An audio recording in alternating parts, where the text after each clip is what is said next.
ಬಾಯ್ ನ್ಯೂಸ್ಗೆ ಸ್ವಾಗತ.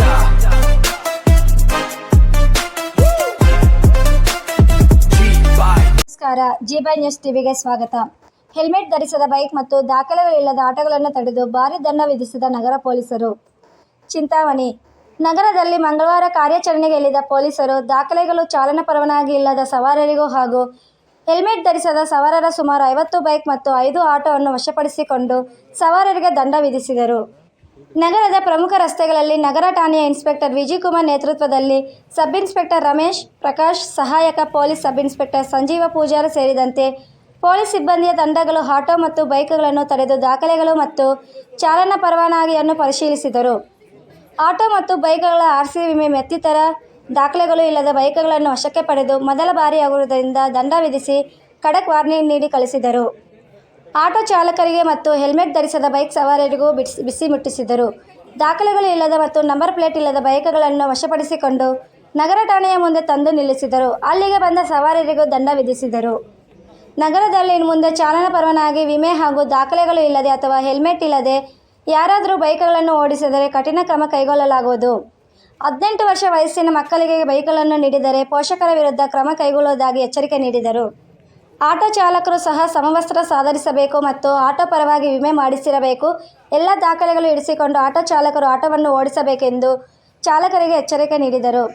ಸವಾರರು ರಸ್ತೆ ಸುರಕ್ಷತಾ ನಿಯಮಗಳನ್ನು ಕಡ್ಡಾಯವಾಗಿ ಪಾಲಿಸಬೇಕು.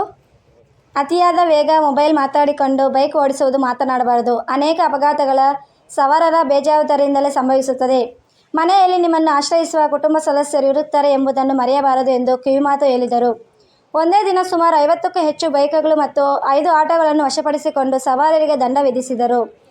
ಪೊಲೀಸರ ಕ್ರಮವನ್ನು ಸಾರ್ವಜನಿಕರು ಶ್ಲಾಘಿಸಿದ್ದಾರೆ.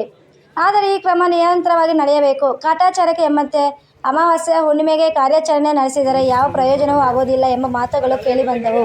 ಚಿಂತಾಮಣಿ ವರದಿ ಸಬ್ಸ್ಕ್ರೈಬ್ ಮಾಡಿ, ಸಪೋರ್ಟ್ ಮಾಡಿ. ಜಿ ನ್ಯೂಸ್ ನಿರಂತರ ಸುದ್ದಿಗಾಗಿ ನೋಡ್ತಾ ಇರಿ. ನಿಮ್ಮ ಜೀವ ನೀವು ಕಾಪಾಡಿಕೊಳ್ಳಿ.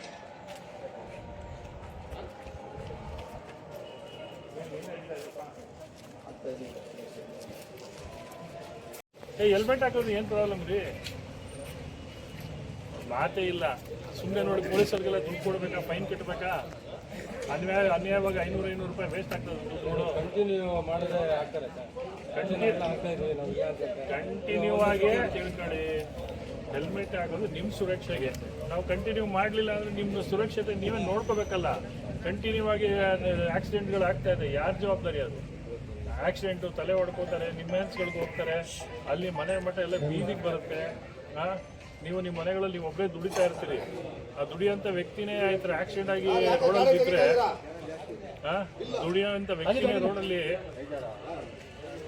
ದುಡಿಯೋಂಥ ವ್ಯಕ್ತಿನೇ ರೋಡಲ್ಲಿ ಬಿದ್ದು ಅಪಘಾತ ಹೊಂದಿದ್ರೆ ಮತ್ತಿನ್ನು ಸುರಕ್ಷತೆ ಏನು? ಪೊಲೀಸವರು ಒಂದಿನ ಹೇಳಿದ್ರು ಹೌದಪ್ಪ, ನಮ್ಮ ಏನಕ್ಕೆ ಹೇಳ್ತಾರೆ ಪೊಲೀಸವರು? ಅಲ್ಲಪ್ಪ, ನೀವು ಹೆಲ್ಮೆಟ್ ಹಾಕೊಂಡು ಹೋಗದೇ ಇದ್ರೆ ಪೊಲೀಸವ್ರಿಗೆ ಏನೋ ಕಷ್ಟ ಆಗುತ್ತಾ? ನಿಮ್ಗೆ ಒಳ್ಳೇದಕ್ಕೆ ರೀ. ನಿಮ್ಮ ಮನೆಗಳಲ್ಲಿ ಕಷ್ಟ ಸುಖ ಅನುಭವ ಇರ್ತದೆ. ಇದು ಅದ್ರ ಜೊತೆಗೆ ಏನೋ ಒಂದು ಯಾರು ಬಂದ ಗುದ್ದದ ಏನೋ ತೊಂದರೆ ಆದರೆ ಯಾರು ಜವಾಬ್ದಾರಿ ಆಗ್ತಾರೆ? ಹಾಗಾಗಿ ನೀವು ಪದೇ ಪದೇ ಹೇಳ್ತಾ ಇದ್ವಿ ಹೆಲ್ಮೆಟ್ ಹಾಕೊಳ್ಳಪ್ಪ, ಹೆಲ್ಮೆಟ್ ಹಾಕೊಳ್ಳ. ಪೊಲೀಸರು ಕೇಸ್ ಹಾಕ್ತಿಲ್ಲ, ನಾನು ಹೆಲ್ಮೆಟ್ ಹಾಕಲ್ಲ. ಇದು ಯಾವ ಅರ್ಥ ಇದು? ಪೊಲೀಸರು ಕೇಸ್ ಹಾಕ್ತಾ ಇಲ್ಲ. ನನ್ನ ಮೈ, ನನ್ನ ತಲೆ, ನನ್ನ ಆರೋಗ್ಯ ಇದನ್ನು ತಾವು ಸರಿಯಾಗಿ ನೋಡ್ಕೋಬೇಕು. ಅದನ್ನು ಬಿಟ್ಟು ಪೊಲೀಸವ್ರು ಕಾಯ್ಕೊಂಡಿದ್ರೆ ನಿಮ್ಗೆ ಗೊತ್ತಿಲ್ವಾ? ನಮ್ಮ ಚಿಂತಾಮಣಿ ನಗರದಲ್ಲೇ ಸಾಕಷ್ಟು ಅಪಘಾತಗಳಾಗ್ತಿದೆ. ಜನ ಸಾಯ್ತಾ ಇದ್ದಾರೆ, ಜನ ಹಾಸ್ಪಿಟ್ಲಿಗೆ ಸೇರ್ತಾ ಇದ್ದಾರೆ. ನಾವು ಪೊಲೀಸರಾದ್ರು ತುಂಬ ಎಲ್ಲ ಥರ ಅರಿವು ಮೂಡಿಸ್ತೀವಿ. ನೋಡ್ರಪ್ಪ, ತುಂಬ ಆಕ್ಸಿಡೆಂಟ್ಗಳಿದೆ, ಸ್ಕಿಡ್ ಆಗಿ ಬೀಳ್ತಾರೆ, ಇನ್ನೊಂದು ಬೀಳ್ತಾರೆ. ನಿಮ್ಮ ಆರೋಗ್ಯ ಮುಖ್ಯ ಅಂತ ನಿಮ್ಗೆ ಹೇಳ್ತಾ ಇದ್ದೀವಿ. ದಯವಿಟ್ಟು ಹೆಲ್ಮೆಟ್ಗಳು ಹಾಕ್ಕೊಳ್ಳಿ. ಅಟ್ಲೀಸ್ಟು ಬೇರೆ ಕೈ ಮೈ ಆದರೆ ಹಿಂಗೆ ತೋರಿಸ್ಕೋಬೋದು. ತಲೆಗೆ ಏಟಾದರೆ ತುಂಬ ಕಷ್ಟ ಇದೆ. ತಾಲೂಕು ಆಫೀಸ್ ಸರ್ಕಲಲ್ಲಿ ಅವ್ನು ಹೆಲ್ಮೆಟ್ ಹಾಕಿಲ್ಲ, ಸ್ಕಿಡ್ ಆಗಿ ಬಿದ್ದ, ತಲೆ ಹೊಡೆದೋಯ್ತು. ಹೋಗಿ ಹಾಸ್ಪಿಟಲ್ ಇದ್ದಾನೆ. ಈಗ ಹಾಸ್ಪಿಟಲ್ ಇದ್ದಾನೆ. ಅವ್ರ ಮನೆಗೆ ಯಾರಾಗ್ತಾರೆ? ಈಗಿನ ಕಾಲದಲ್ಲಿ ವೈದ್ಯಕೀಯ ಚಿಕಿತ್ಸೆನೂ ತುಂಬಾ ಕಾಸ್ಟ್ಲಿ ಇದೆ. ಲಕ್ಷಗಳು ಬೇಕಾಗ್ತದೆ. ಅಂಥದ್ರಲ್ಲಿ 500 ರೂಪಾಯಿದು ಒಂದು ಹೆಲ್ಮೆಟ್ ಸರಿಗೆ ಹಾಕೊಂಡು ಹೋಗ್ಬಿಟ್ರೆ ನೀವು ಕಾಪಾಡ್ಕೊಂಡ್ಬಿಡ್ತೀರ.